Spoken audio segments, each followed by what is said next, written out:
नमस्कार. आज आपण बनवणार आहोत अगदी चविष्ट आणि पौष्टिक मुंगाच्या डाळीचे पराठे. आणि मुंगाची डाळ बनवायला एकदम सोपी आणि इझी आहे. तर आपण चला बनवूया. सगळ्यात आधी मी 1 कप मुंगाची डाळ घेतली आहे बिना छिलकेवाली. याला स्वच्छ 2-3 पाण्याने छान धुवून टाकायचं आणि 1 तासासाठी मी भिजायला साईडला ठेवून दिलं आहे. आता मी घेतली आहे अर्धा कप मुंगाची डाळ पराठेसाठी. तर याला पण छान स्वच्छ धुवून घ्यायचं, पाणी टाकून कुकरमध्ये लावून द्यायचं आणि 2 ते 3 सिटी होऊ द्यायची. डाळ इकडे छान मस्त भिजलेली आहे, बघू शकता तुम्ही. आणि सालीची डाळ पण घेऊ शकता, पण त्याचे साल तुम्हाला काढावं लागेल. तर चला मग आता बनवूया.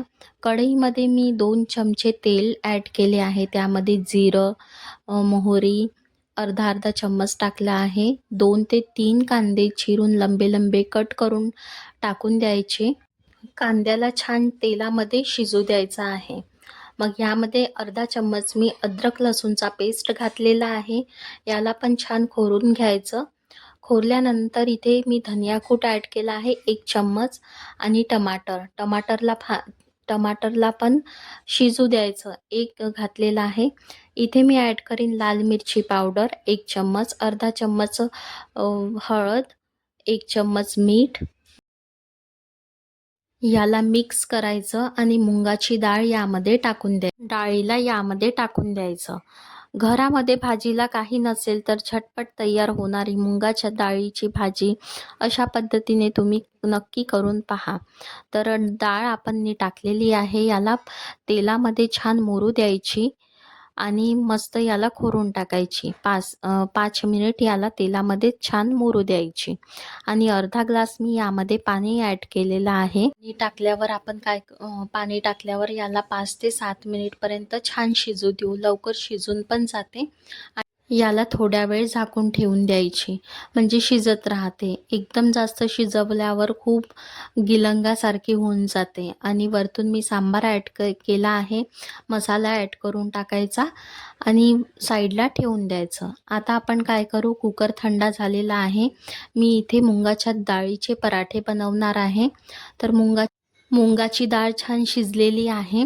तर आपण आता काय करू, 1 कप गव्हाचं पीठ घेतलं आहे. त्यामध्ये ओवा, थोडंसं मीठ आणि कस्तुरी मेथी आणि थोडंसं हलकंसं 1 चम्मच तेल यामध्ये टाकून घ्यायचं. छान मिक्स करून घ्यायचं. मिक्स केल्यानंतर जी डाळ आहे ना, जी छान शिजलेली आहे, ती यामध्ये थोडी करून ॲड करायचं आणि चोळायची छान. तर पाणी बिलकुलच टाकायचं नाही आहे. मुंगाच्या डाळीनीच कणिक छान भिजवून टाकायची आहे. हा जो पराठा आहे ना, खूप मस्त आणि खुसखुशीत लागतो. तर छान मळवलेली आहे कणिक आणि याला आता आपण बनवू. तर थोडं एकदम सॉफ्टच राहते, जास्त घट्ट बनवायचं. छोटासा मी गोळा घेणार आहे, त्याला गोल करायचा आणि यामध्ये मी अर्धा चम्मच तेल घालणार आहे. म्हणजे जो पराठा आहे ना, तो एकदम खुसखुशीत राहतो. तर बघा मी कसा बनवला आहे, एकदम मस्त. यामध्ये आपण तेल टाकू अर्धा चम्मच आणि याचा पुन्हा गोळा बनवू.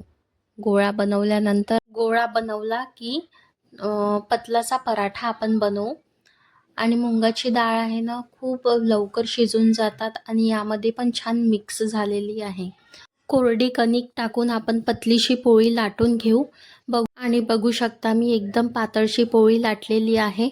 तवा आधीच गरम करायला ठेवला आहे मी आणि यामध्ये तुम्ही बटर किंवा तेल टाकून तुम्ही क्रंची होतपर्यंत याला आलटून पलटून छान शेकून घ्या. मुंगाच्या डाळीचा पराठा आहे ना, तुम्ही मुलाच्या टिफिनवर पण देऊ शकता पण आहे आणि टेस्टी पण आहे. मुलं चवीने खाईल. तर खरं तुम्ही बघू शकता, दिसायला पण छान आणि खायला पण मस्त वाटतो. अशी बनवली मी मुंगाची डाळ आणि पराठा. तुम्हाला माझी रेसिपी कशी वाटली कमेंटमध्ये सांगा आणि हो, आवडली असेल तर लाईक, शेअर अँड सबस्क्राईब नक्की करा. पुन्हा भेटूया आपण नवीन व्हिडिओमध्ये. तोपर्यंत बाय.